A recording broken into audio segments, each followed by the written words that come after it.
नंतरच्या अगोदर आमचे तेच धंदे होते सगळ्याला. इथं सांगून कॅमेरा लावलेले, कुठल्या टोळ्या नव्हत्या ना. दाऊदची होती ना छोटा राजांची होती. त्याला आमची टोळी होती मुंबईमध्ये. आम्ही सगळी लपडी करायचो. पण एकदा या चळवळीचं भूत डोक्यावर बसल्यानंतर, चळवळीचा विचार डोक्यात घेतल्यानंतर हे सगळ्या गोष्टी ऑटोमॅटिक गळून पडल्या. जसे किसन मानेच्या डोक्यात सगळं गळून पडलं, तसंच चळवळीमध्ये ही स्थित्यंतर होत राहतात. मानसिकता बदलत राहते. आपली सगळ्यांची मानसिकता सुद्धा आंबेडकरी चळवळीबद्दल आपली आस्था आहे, सगळ्या गोष्टी आहेत. परंतु आंबेडकरी चळवळ ही निवळ बोलण्यावर चालणार नाही.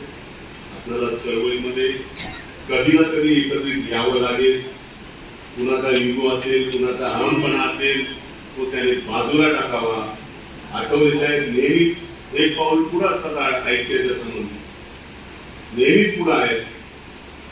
रिडलचा मोर्चा असेल, 89-90चा ऐक्य असेल, 92चा असेल, 98चा असेल, त्याच्यामध्ये पण माझ्यासारख्या कार्यकर्त्याने मोठी भूमिका घेतलेली होती. परंतु मी मगाशी सांगितलं की आपण खूप प्रगल्भ झालेलो आहोत. थोडीशी ही प्रगल्भता म्हणजे दाखवायला पाहिजे, परंतु समाजासाठी कुठेतरी थोडीशी मर्यादा त्याला ठेवून सामाजिक ऐक्य तर झालं तर आर्थिक आपला फायदा होईल, शैक्षणिक फायदा होईल, सर्व क्षेत्रामध्ये आपले लोक पुढे जातील. मला वाटतं या सरकारच्या निमित्ताने या दोन नेत्यांनी ज्या पद्धतीने आपलं आयुष्य वेचलं समाजाच्या हितासाठी, आपण सगळ्यांनी मिळून जर अशा पद्धतीने दृढ निश्चय केला तर भविष्यामध्ये निश्चित या समाजाला दिशा देण्याचं एक चांगलं काम होऊ शकेल असं मला वाटतं.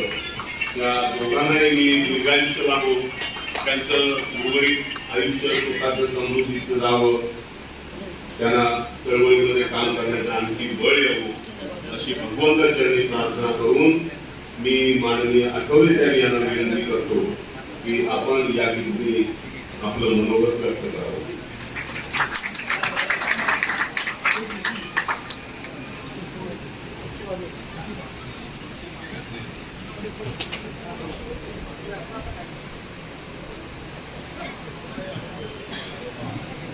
आज आपण सर्वजण आंबेडकरी चळवळीची असले सगळे बंधू भगिनी कार्यकर्ते उपस्थित आहेत. माननीय चंद्रकांत हांडोळे यांच्या अध्यक्षतेखाली किसन माने आणि विश्वास माने या लोकांचा अमृत महोत्सव त्या ठिकाणी आपल्या सगळ्यांनी उपस्थिती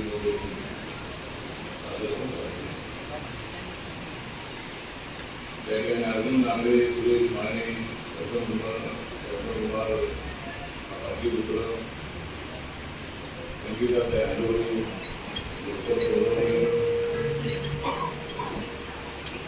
अशा कार्यक्रमाचं सूत्रसंचालन करणारे सर्वजण या ठिकाणी उपस्थित आहेत. जेव्हा जेव्हा मी ऐकतो भीमाचे गाणे, जेव्हा जेव्हा ऐकतो मी भीमाचे गाणे, तेव्हा माझ्यासमोर उभे राहतात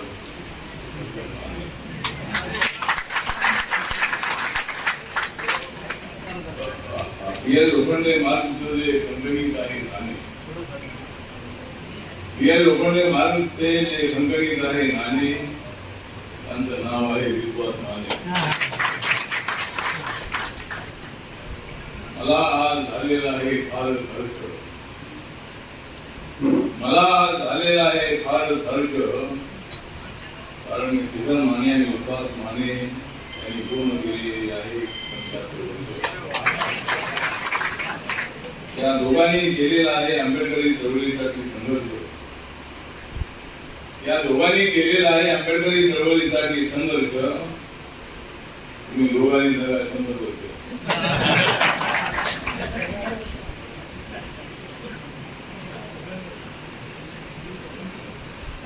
सिंगूरचा परिसर आणि या लोखंडे मार्ग हा माझ्या मागे उभा राहिला. पिया लोखंडे मार्ग आणि सगळा चेंबूरचा परिसर माझ्या मागे उभा राहिला, म्हणूनच मी मंत्रालयाचा दरवाजा पाहिला. किसन मानेंसारखा नेता माझ्या सोबत राहिला, किसन मानेंसारखा डॅशिंग नेता माझ्या सोबत राहिला, म्हणून मी दिल्लीचा दरवाजा पाहिला. आज इथे एक आंबेडकरी चळवळीमधल्या दोन कार्यकर्त्यांचा, एक कार्यकर्ता हा चळवळीमधला आणि दुसरा जो आहे तो शिकलेला नोकरी करणारा, परंतु किसन माने यांच्यावर विश्वास ठेवणारा विश्वास माने. तर ही जी चळवळ आहे कांतरी चळवळ, मला आठवतंय की कांतरच्या चळवळीमध्ये माझ्या सभाने मिळाली. अनेक वेळेला रमाबाई कॉलनी असेल, लेबर कॅम्प असेल किंवा सर्व या वस्त्यांमध्ये काही लोकरी मारला, अनेक वेळेला या ठिकाणी आलो. आणि चंद्रकांत हंडोरे यांनी या ठिकाणी अत्यंत चांगल्या पद्धतीचं काम केलेलं असल्यामुळे मला त्यांना ज्यावेळेला पहिल्यांदा मुली युवराजी ज्यावेळेला मुंबई काँग्रेसचे अध्यक्ष होते, त्यावेळेला रिपब्लिकन पक्षाचा आणि काँग्रेस पक्षाचा अलायन्स झाला. आणि त्यावेळेला मी आग्रह केला की आमचा पहिला महापौर हा आरपीआय असला पाहिजे. मुली युवराने ते मान्य केलं. आणि मला आनंद आहे की चंद्रकांत हंडोरे सारख्या एका चांगल्या कार्यकर्त्याला महापौरपद देण्याची मी करणार आहे. ते चंद्रकांत हंडोरे चळवळीमध्ये झाले. आज मी तिकडे मंत्री आहे, ते इकडे काँग्रेसमध्ये आहेत, असू द्या. तुम्ही तिकडे राहा, मी तिकडे आहे. एक तर बाबासाहेब आंबेडकरांची चळवळ जी आहे ती चळवळ ही कुठं चाललेली आहे याचा शोध घेणं त्यांना. बाबासाहेब आंबेडकरांचा जो झेंडा आहे, झेंडा हे आपलाच आहे, दांडा हे आपलाच आहे. आणि मी सुद्धा बाबासाहेबांचा झेंडा कधी तोडलेला नाही. माझा झेंडा मान्य असेल तर येतो, नाहीतर मी चाललो. ठीक आहे, चळवळीमध्ये अशा पद्धतीची अलायन्स झालेली आहे. अनेक वेळेला मायावती या सुद्धा मुख्यमंत्री पदावरती 3-4 वेळेला बीजेपी सोबत त्यांचा अलायन्स झालेले आहे. या ठिकाणी महाराष्ट्रामध्ये काँग्रेस सोबत अलायन्स करून आपली 4 खासदार घेऊन आलेले आहे. त्यानंतर मला सुद्धा समाज कल्याण खात्याचं मंत्री होण्याची संधी मिळाली. नंतर चंद्रकांत हंडोरे जर माझ्यासोबत राहिले असते तर तुम्ही मंत्री होऊ शकत नव्हतं. सोडल्यामुळे आपण मंत्री झाला.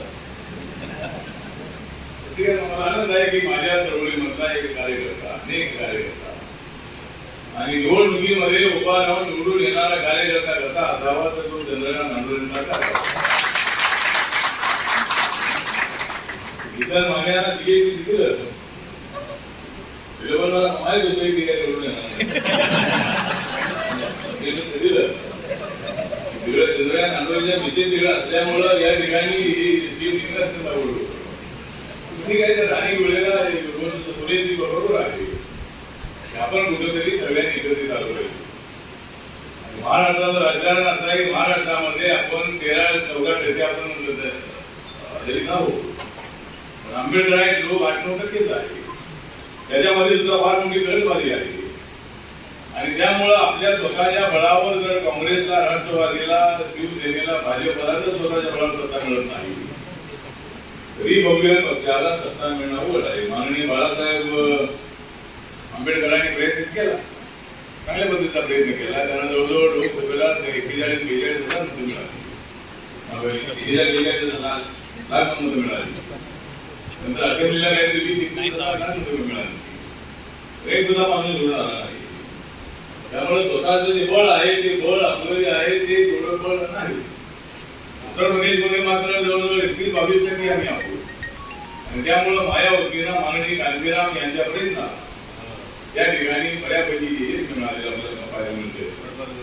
पण अलीकडे मात्र सीमावर बदललेला आहे आणि त्यामुळे त्या ठिकाणी परिस्थिती वेगळी आहे. परंतु ती काही देश पातळीवर जेवढ्या रिपब्लिकन पक्षात ऐक्य झालं होतं त्यावेळेला अध्यक्ष कोणाला करायचा असा वाद होता. पुण्यामध्ये बैठक झाली होती आणि त्या पुण्याच्या बैठकीमध्ये मी आग्रहाने मुद्दा मांडला होता की जर रिपब्लिकन पक्षाचा अध्यक्ष कोणाला करायचं असेल तर माननीय कांशीराम यांना करावं, त्यांना कमी करावं आणि त्यांना रिपब्लिकन पक्षामध्ये आणावं आणि एकच पक्ष देशभरामध्ये आपला असावा. जर आपण बार्गेनिंग पॉवर जर वाढवली, एकच जर आपला पक्ष देशभरामध्ये असला तर नक्कीच आपल्या पाठिंब्याशिवाय या ठिकाणी दुसऱ्या पक्षाला जिंकता येणार नाही. 1990 मध्ये माननीय शरद पवार यांना माहित होतं की रिपब्लिकन पक्ष आपल्यासोबत आल्याशिवाय आपल्याला सत्ता मिळणं शक्य आहे आणि त्यामुळं त्या ठिकाणी माझा आग्रह असा होता की शिवसेना भाजपला हरवण्यासाठी आपल्याला काँग्रेससोबत जाणं त्यांना आवश्यक आहे आणि त्याप्रमाणे 90 मध्ये आपण काँग्रेससोबत गेलो आणि त्यावेळेला जर बाळासाहेब आंबेडकर, गवई साहेब, कवाडे सर आम्ही सगळे मिळून जर काँग्रेससोबत गेलो असतो आणि जर पवार साहेबांना सांगितलं असतं की आम्हाला 25% 30% सत्ता हवी आहे तरी सुद्धा त्यांनी मान्यता दिली असती आणि मी एकटा मंत्री झालो त्यावेळी जवळजवळ 10-12 मंत्री आपल्या पक्षात होऊ शकले असते. ती मात्र आपली फार चूक झालेली आहे. ज्यावेळेला एखादा मोठा पक्ष अडचणीमध्ये असतो त्यावेळेला तो बार्गेनिंग करण्यामध्ये चांगल्या पद्धतीची मदत आपल्याला करून शकतो, परंतु त्याची ताकद मोठी असल्यानंतर आपल्याला काही थोडं फार मिळत नाही परिस्थिती आहे. त्यामुळे भविष्य काळामध्ये काय करायचं पाहूया. म्हणजे भविष्य काळामध्ये आता चंद्रकांत नांदुरकर तुम्हाला कार्याध्यक्ष केलेला आहे, मला मंत्री केलेला आहे. मी जोपर्यंत मंत्र्याकडून काही त्यांना सोडत नाही आणि तुम्ही जोपर्यंत कार्याध्यक्ष सोडत नाही त्या दृष्टीने म्हणजे आम्ही सगळे व्यक्तीच आहोत. म्हणजे एक प्रकाराबद्दल आणि माझी भूमिका अशी आहे की कुणावरती सुद्धा कुणाचा अवहेलना करणं, कुणाचा अपमान करणं हे माझ्या सिद्धांतामध्ये बसतच नाही आहे. तरी त्यांना नाही पडलं तरी सुद्धा सगळे आपलेच आहेत. आंबेडकर चळवळीमध्ये प्रत्येकाचं योगदान आहे आणि त्यामुळे या सगळ्या लोकांच्या बरोबर आपली मित्रत्वाची समज असली पाहिजे. तरी कोण कधी जवळ येतील काही सांगता येत नाही आहे आणि त्यामुळं सगळ्या पक्षाच्या लोकांची माझी समज अत्यंत चांगली आहे. आज माझा पक्ष देशाच्या कानाकोपऱ्यामध्ये मला कोण म्हणत असेल मी बीजेपी सोबत आहे तर मी आहे, मी आहे तुला म्हणजे बीजेपीचा विषय नाही आहे. या ठिकाणी टीकाटिप्पणी केली जाते, परंतु ज्या वेळेला भारतीय जनता पार्टी एवढ्या ताकदीने सत्तेवर येते आहे याचा अर्थ दलितांची, अल्पसंख्याकांची, सगळ्या जाती धर्माची मतं त्यांना मिळत आहे. त्यांची मतं गरमीच करण्यामध्ये त्यांना यश आलेलं आहे आणि त्यामुळे त्यांना सत्ता मिळते आहे. नरेंद्र मोदीच्या नेतृत्वाखाली आता नरेंद्र मोदींचं सरकार संविधान बदलणार असं म्हणतात, पण संविधान बदलण्याचा विषय येत नाहीये. पण ठीक आहे, पॉलिटिकली टीका टिप्पणी अशी केली तर जाते, परंतु ठीक आहे. तर आपण सगळ्यांनी मिळू केतन माने आणि विश्वास माने दोघांचं सरकार ठेवलेलं आहे. वेळ बराच झालेला आहे, 10 वाजता झालेले आहे आणि वेळ आपला संपत झालेला आहे. त्यामुळं या ठिकाणी दोघांचा जो सरकार आहे हा करण्यामध्ये मला सुद्धा आनंद होता. किसन माने अत्यंत चांगले ऍक्टिव्ह वर्कर आहेत, नॅसिंग वर्कर अशा पद्धतीचे आहेत. त्या भागामध्ये त्यांनी अत्यंत चांगलं काम केलेलं आहे. आपली वास्तू त्यांनी उभी केलेली आहे. त्या बाजूला तुमची वास्तू आहे, इकडं आंबेडकर वास्तू आहे आणि अशा पद्धतीने या भागातल्या सगळ्या लोकांना मदत करण्याच्या संबंधामध्ये आपला प्रयत्न सुरू आहे. त्यामुळे आपला सरकार करण्यामध्ये मला सुद्धा आनंद होता. त्यामुळे आज मी या ठिकाणी आलेलो आहे. आज मी दिल्लीमध्ये होतो, परंतु आपला आग्रह होता की या कार्यक्रमाला येणं आवश्यक आहे. त्याप्रमाणे आज या कार्यक्रमाला येण्याची संधी मिळाली आणि आपण सगळे उशिरापर्यंत आपण थांबला त्याबद्दल आमच्या सगळ्यांसाठी आभार व्यक्त करतो आणि या दुकानाने शुभेच्छा देतो. जय भीम, जय भारत, जय महाराष्ट्र.